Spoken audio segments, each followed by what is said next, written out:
வேள்வி குண்டங்கள் முன் செவ்வாடை பக்தர்கள். யாருக்கும் யாரும் தெரியாது, எல்லோருக்கும் அம்மாவை தெரியும் என்ற உறவில் மகிழ்வோடு அமர்ந்தனர். உயர்ந்த மலையில் அசுத்த காற்றுக்கும் அசுத்த நீருக்கும் வாய்ப்பில்லை. அருள் திரு அம்மா, உன் ஆன்மீகத்திலும் துரோகத்திற்கும் பொறாமைக்கும் இடமில்லை. இந்த வேள்வியில் காடும் மேடும் கழனியும் களமும் வளம் பெற வேண்டும் என்ற வேண்டுதல்கள் மட்டுமல்ல, கால்நடையும் நலம் பெற வேண்டும், கவலை நீங்கி மனிதர்களும் வளம் பெற வேண்டும் என வேண்டப்பட்டது. யாகத்தை ஹோமத்தை வேள்வியாக்கி எங்கள் தேகமெல்லாம் அருள்பாலித்த அம்மா, நீ கண்டெடுத்த வேள்வியின் வெளிச்சத்தில் நாங்கள் வெளிச்சமானோம்.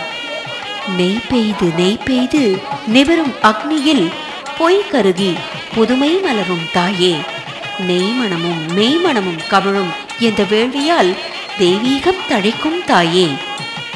வேள்வி செய்து அறத்திற்கு வேர்பாய்ச்சும் தாயே, உன் வேள்வியின் வெளிப்பாடு எங்களின் வாழ்வியலின் வழிபாடு. வானவர்களுக்கு தருவதை தந்துவிட்டு அவர்களிடம் பெறுவதை பெற்று மக்களையும் மண்ணையும் வளமாக்கும் மறுவூர் மாதரசியே, நீ அருள் பாலித்த இந்த வேள்வி எங்களுக்கெல்லாம் உயிர் பாலிப்பு தாயே, உயிர் பாலிப்பு என வேண்டி வேண்டி வேள்வி தொடர்ந்தது.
விசை கொண்ட வேள்வியோடு நிறைவுற்றது மார்ச் மாதம் 2ஆம் தேதி. விடிந்தால் ஆம், தெய்வம் அவதாரம் எடுத்த நாள். அந்த நாளை ஆவலோடு எதிர்பார்த்து கிடந்தனர் செவ்வாடை ஆன்மீக தொண்டர்கள். அருள் திரு அம்மா, விடிந்தால் நின் அவதார திருநாள். தாயே, நீ எங்கள் வாழ்வில் எத்தனை விடியலை சிந்தியவள்.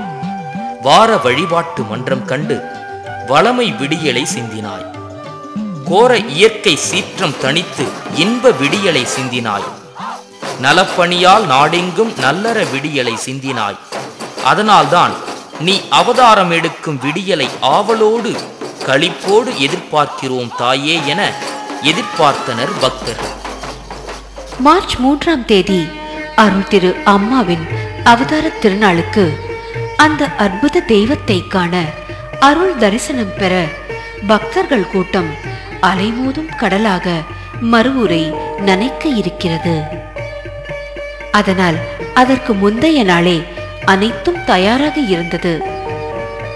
அவர்களை வரவேற்று உபசரிக்க கூடை கூடையாக பழங்கள், அவர்கள் தாகத்தை போக்கும் குளிர்பானங்கள், பசியை போக்கும் பலவகை உணவுப் பொருட்கள்.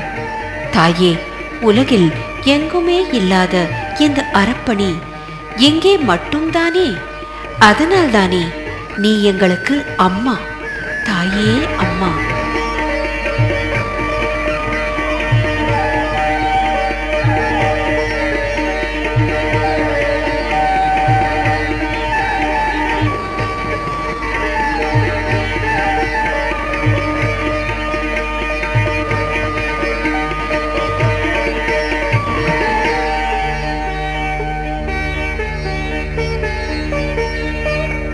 மேல்மருவத்தூர் ஆதிபராசக்தி சித்தர் பீடம் என்றாலே வற்றாத அருளும் உண்டு, பசியின் வாட்டம் போக்கும் அன்னதானமும் உண்டு. நின்று வணங்கிவிட்டு போ என்பதல்ல ஆன்மீகம், வணங்கி அருள் பெற்று உண்டுவிட்டு போங்கள் என்பதுதானே அம்மாவின் அருட்கொடை. இந்த அருட்கொடைக்கு அச்சாரமாக இங்கே அனைவருக்கும் உணவு தயாரிப்பு நடக்கிறது விடிய விடிய. இப்படியே அன்றைய இரவு சென்றது.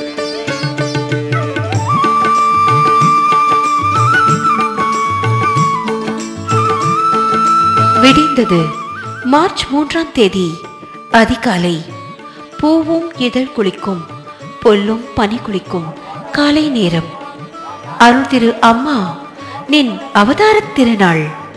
நீ விழித்த நாள். இந்த மண்ணெல்லாம் செழித்த நாள். மாந்தர் மனமெல்லாம் செழித்த நாள். அறமும் அன்பும் பரிவும் பண்பும் நேசமும் பாசமும் ஆன்மீகத்தில் விழிக்கத்தானே நீ விழித்தாய் தாயே. அந்த மகிழ்வில் மேல்மருவத்தூர் ஆதிபராசக்தி சித்தர் பீடத்தின் கருவறை அன்னை ஆனந்த குளியல் குளிக்கின்றாள். அபிஷேகத்தில் வாசமிட்டு வாசமிட்டு மாடற் வாழ்வில் வழு நீக்கும் அன்னை ஆதிபராசக்திக்கு வாச நீரால் அபிஷேகம். பில்லி சூனியம் நீக்கி பிழை அகற்றும் என் தாய்க்கு நெல்லிப்பொடியால் அபிஷேகம். கொஞ்சம் மொழியாலே குவலயத்தை காத்து வரும் வஞ்சிக் கொடிக்கு மஞ்சள் பொடியாலே அபிஷேகம். தொய்வரியா அருள் வழங்கி துன்பம் தூர்த்து வரும் தூமணிக்கு நெய் மணத்தால் அபிஷேகம். கைவடியும் தேனால் கண் திறந்த விழிக்கு கனி தேனால் அபிஷேகம். அரைத்த சந்தனத்தால் அகம் குளிர சக்திக்கு அகில் மணத்தால் அபிஷேகம். கறந்த பசும் பாலால் கனிமொழியும் சக்தி காலமெல்லாம் அபிஷேகம். அபிஷேகம் அபிஷேகம் அபிஷேகம்.